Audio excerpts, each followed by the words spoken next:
And for men, the duty here is the very, very matter of being a man. It is being one's life lived in alignment with the highest integrity. So, of course, these masculine qualities here are inseparable from the strength of the spirit. And of course, the state of the body translates into that, because spirit cannot be in the body that is given to indulgences and given to disease and decay.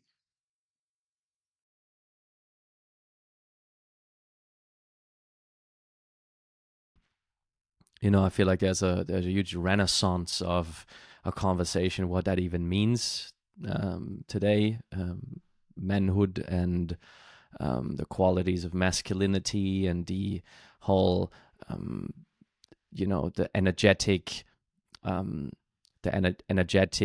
meaning and significance within oneself, as in masculine and feminine, and how that affects the way we are in the world, you know. And like, it has actually not much to do with gender. It has so much to do with the energies present.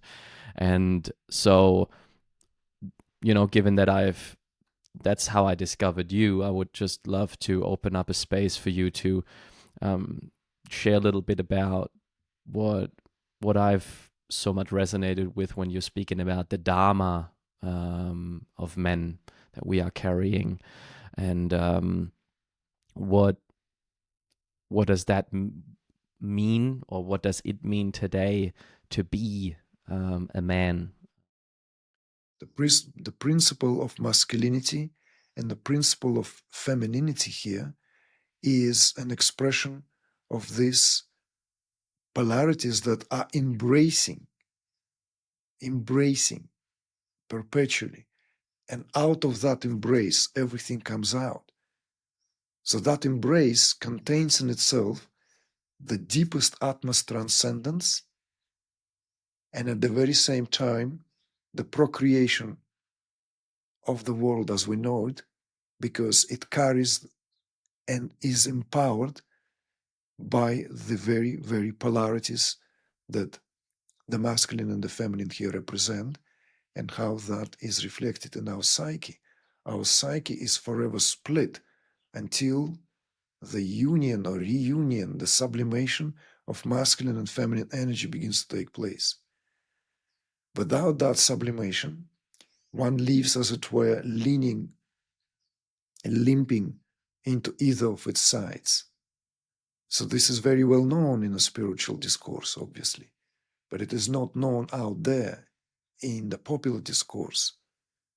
So what I have observed personally is this discrepancy that among the spiritually oriented folk, when this is not understood, then sooner or later it will begin to show itself in a way as a shortcoming. So the crisis of masculinity is just another side of the crisis of the femininity. And the conversations of the rise of the divine feminine, or rise of the feminine, also coincided with that very same time, where the misunderstanding was, because it was hijacked again by prevalent ideas that were in the cultural discourse. So somehow women felt they are more privileged and more or closer to the divine feminine because of their gender.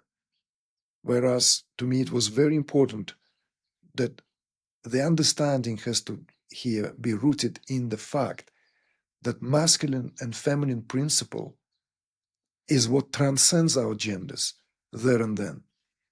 That we all carry them in equal measure. We must. How it expresses itself then, this is where it becomes interesting, fascinating, and at the very same time, where the keeping in line with these gender roles are important if one wants to walk this path with integrity. Because it's very easy to muddle it all up, mix all the apples and pears, and just kind of like, effectively speaking, finding perfect excuses to be exempt for any otherwise spiritual above all else responsibility. So this is what, even in the earlier days, I was pointing out. In any given occasion, the conversation will come around that what we speak of as rise of divine feminine is equally applicable to men and women alike, irrespective of where they are, irrespective of what is happening in their lives, because this is a universal principle. It's the principle of creatrix. It's a principle of creativity, cosmic creativity, that universal principle. The fact that the patriarchal systems in most of the religions of the world have that emphasis does not undermine for a moment the aliveness of that energy at all times. It's a kind of fitting, maybe a certain discourse, certain conversation to add and maybe spice it up. But the fact is, no matter how patriarchal, let's say, this or that system was, the mover and shaker is always that divine feminine. And that divine feminine would become more acutely expressed through this or that, through arts above all else. This is where the Shakti, the power of the divine feminine, will pour itself out profusely. And that's how it will find its expression. It will express itself from the tongue of the poet through the song and the sonnet. It will express itself through the mystic. It will express itself through the sage and the sibyl. It will always be there. It cannot be not. Man's essence is expressed through spirit, and every man here is the carrier of that, a carrier and the reminder. That's the role of the Father and the Son. And the Holy Spirit here represents the divine feminine. That's the Trinity. So every woman here is an expression of that principle. So to remove the maternal principle from a woman is basically to abort the very, very culture that nourishes all its aspects and facets. It's literally throwing the baby with the bathtub water. So it is a continued, intricately intertwined conversation between what it means to be a man today and what it means to be a woman. Because with this, the way of life, the way of this globalization, with the digitation, with the way where roles are much less defined in terms of the actual reality of everyday life, it is no longer defined by, let's say, I have to saddle a horse and, and be off to defend the land, and someone needs to stay behind and tend to the eldest and the youngest, is no longer there. But the archetypal forces are still there. The archetypal forces still speak through us. These very archetypal forces, what displays and speaks itself, you see? When they are withered away, then we forget what we are here for. And for men, the duty here is the very, very matter of being a man.